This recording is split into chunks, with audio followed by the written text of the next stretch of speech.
उपग्रह के नाम और सन को लिख लिया है। अब देखो बेटा, एक जो हमारा इलेक्ट्रॉन होता है उसके ऊपर हम आवेश मानकर चलते हैं -1 का। कितना मान के चलते हैं? -1 का। और एक प्रोटॉन के ऊपर हम चार्ज मानकर चलते हैं +1 का।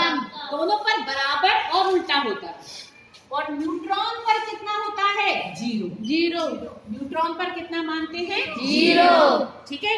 तो कभी कभार हमारी इस इंफॉर्मेशन से भी हमारे कुछ क्वेश्चन सॉल्व होते हैं। जैसे वो कहे कि भाई किसी परमाणु में जितने इलेक्ट्रॉन है उतने ही प्रोटॉन है, तो उसमें कितना आवेश होगा?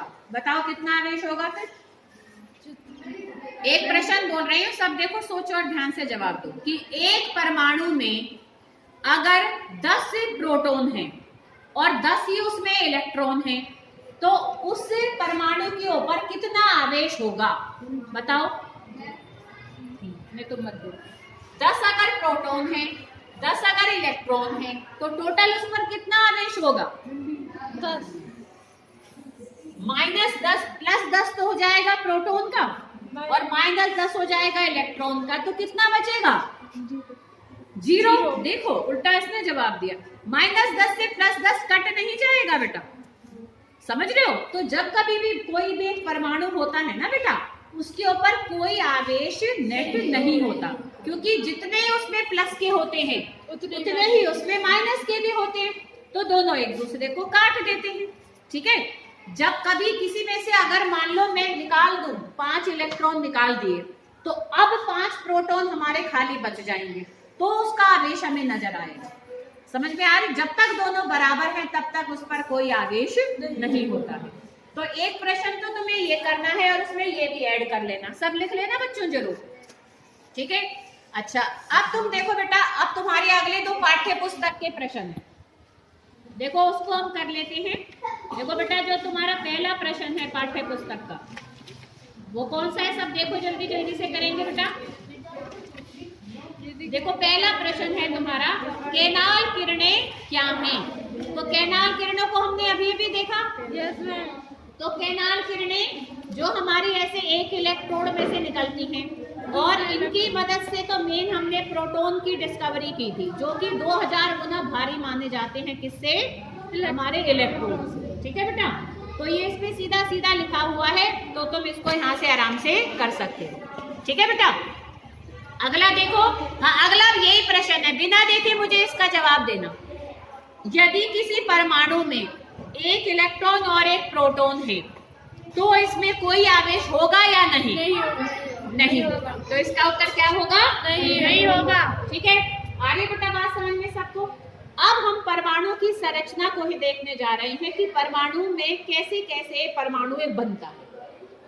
अच्छा, परमाणु के अंदर कौन कौन सी चीजें बताओ? Electron, proton, neutron. जब तक परमाणु की संरचना पहली हमें मिली थी, इवन दूसरी भी मिली थी, जब तक भी कोई न्यूट्रॉन की खोज नहीं हुई थी। तो हम जो पहली संरचना करने जा रहे हैं परमाणु की, वो दी थी थॉमसन ने। वो थॉमसन का परमाणु मॉडल था। थॉमसन के टाइम में उसने सिर्फ हमें इलेक्ट्रॉन और प्रोटॉन के बारे में बताया कि इलेक्ट्रॉन प्रोटॉन कैसे उसमें एक साथ रहते हैं। ठीक है बेटा। तो प्रश्न बना लो बेटा, सब देखो, सब हेडिंग होगी लेसन में अपने शुरू में। देखो दूसरे पहले पेज पर देखो, थॉमसन का परमाणु मॉडल क्या है, ऐसे प्रश्न बना लो। लगा लो बेटा निशान, आ जाता है पेपर में। थॉमसन का परमाणु मॉडल क्या है, जो हेडिंग है उसके आगे क्या है लिख लो बस। ये किसकी बुक है? हाँ मैं लिख देती हूँ। थॉमसन का परमाणु मॉडल क्या है? तो देखो बेटा, वैसे इस मॉडल को अपन बिल्कुल भी नहीं मानते हैं, पर पहला था तो इसलिए हम पढ़ लेते हैं थोड़ा सा।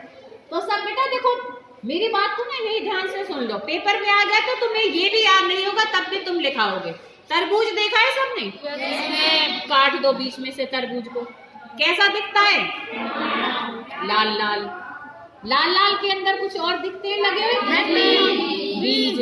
तो बस वो ही थॉमसन का परमाणु मॉडल था। उसने कहा जैसे लाल हिस्सा होता है ना तरबूज का, तो उसने कहा ऐसे ही इलेक्ट्रॉन फैले रहते हैं एक परमाणु में, मतलब लाल लाल जैसे पूरा फैला पड़ा है, तो कहता है ऐसे ही इलेक्ट्रॉन फैले रहते हैं सारे। ठीक है बेटा। नहीं उल्टा बोल गए, सॉरी। ऐसे उसने कहा प्रोटॉन फैले रहते हैं, जो लाल लाल हिस्सा है ना, ऐसे उसने क्या कहा कि प्रोटॉन तो फैले रहते हैं। और उसमें जगह जगह उसने कहा जैसे बीज लगे होते हैं ऐसे ही इलेक्ट्रॉन धसे रहते हैं, कि प्रोटॉन के समुद्र में। ठीक है ना बेटा, हमारा क्या हो रहा है, एक मिनट इसमें हम देखें, डायग्राम को देखो, मुझे लग रहा है मैं उल्टा तो नहीं बोल रही, हाँ मैं ठीक बोल रही हूँ। तो देखो बेटा, एक प्रोटॉन के एक तरीके से पूरे फैलाव में जगह जगह क्या है, इलेक्ट्रॉन जगह जगह जगह जगह लगे हुए हैं हमारे। अरे बात समझे, क्योंकि देखो हम सोचने को वो उल्टा भी सोच सकता था, क्योंकि इसका ये मॉडल बिल्कुल भी सही नहीं था। इसलिए मतलब एक चीज में उसने कहा कि दूसरी धसी हुई है, तो उसने कहा कि भाई प्रोटॉन फैले हुए हैं और उसमें जगह जगह क्या है, हमारे इलेक्ट्रॉन लगे हुए हैं। जैसे केक में हम जगह जगह ऐसे कोई चीज चेरीज लगा दें जैसे, समझ रहे हो। तो ये सिंपल उसने मॉडल दिया हमें किसका, परमाणु का, कि भाई प्रोटॉन फैले पड़े और जगह जगह इलेक्ट्रॉन बीच बीच में रखे हुए हैं। तो ये थॉमसन का मॉडल था जो हम बिल्कुल भी मान के नहीं चलते हैं। तो इसमें लिखोगे क्या, देखो इसके अंदर 2 पॉइंट बन रहे हैं, देखो ध्यान से देखना जहां ये खत्म हो रहा है। थॉमसन ने परमाणु के बारे में निम्नलिखित बातें बताई। दिख रही है हेडिंग, हेडिंग तो नहीं है, मतलब 2 पॉइंट के ऊपर की लाइन है, बस उसी दोनों पॉइंट को इसमें लिख देना। पहला पॉइंट है, परमाणु एक धन आवेशित गोले का बना होता है और इलेक्ट्रॉन उसके अंदर धसे होते हैं। क्लियर। दूसरा उसने क्या, धनात्मक और ऋणात्मक आवेशों का परिमाण समान होता है, मतलब बराबर बराबर होंगे इलेक्ट्रॉन भी और प्रोटॉन भी। इसलिए परमाणु वैद्युतीय रूप से बिल्कुल उदासीन होते हैं। उदासीन समझते हो, मतलब कोई आवेश हमें देखने को नहीं मिलता। तो ये थॉमसन के मॉडल में बस तुम्हें 2 पॉइंट लिखने हैं, पेपर में 3 नंबर में भी आ जाता है, तो बस तुम्हें 2 पॉइंट लिखने हैं। बेटा सुन रहे हैं सारे, क्लियर बेटा। तो एक ये प्रश्न तुम्हें करना है कि थॉमसन का परमाणु मॉडल क्या है, ठीक है, और इसमें ये 2 पॉइंट लिख देने, और बेटा एक चित्र भी बना देना। ये जो तुम्हारा चित्र था ना, इसमें ऐसे गोला सा बना हुआ है, इसके चित्र में वैसे ऐसे गोला बना के चाहो तो ऐसे छोटे डॉट डॉट डॉट दिखा सकते हो, और फिर ऐसे नेगेटिव नेगेटिव दिखा दो, बस। मतलब प्रोटॉन फैले हुए हैं और इलेक्ट्रॉन जगह जगह धसे हुए हैं, बस इतना सा चित्र बनाना। क्लियर बेटा, सबको आ गई बात समझ में। तो यहाँ तक हमने किया, और अगला एक पाठ्य पुस्तक का प्रश्न भी देखो बेशक, इसको भी कर लोगे तुम इसी से ही। परमाणु उदासीन है, इस तथ्य को थॉमसन के मॉडल के आधार पर स्पष्ट कीजिए।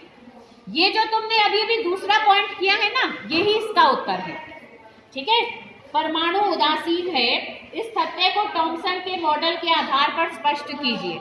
इसमें तुम जरूरी नहीं है किताब वाली लाइन लिखो, तुम सीधा जो तुम्हें अभी 2 पॉइंट पर निशान लगाए हैं उसका जो दूसरा पॉइंट है वो इसका आंसर है। तो तुम्हें अलग अलग याद नहीं करना पड़ेगा, वही पॉइंट थॉमसन के मॉडल में भी लिख लेना, वही पॉइंट इस प्रश्न का उत्तर बनाकर लिख लेना। क्लियर बेटा, ठीक है।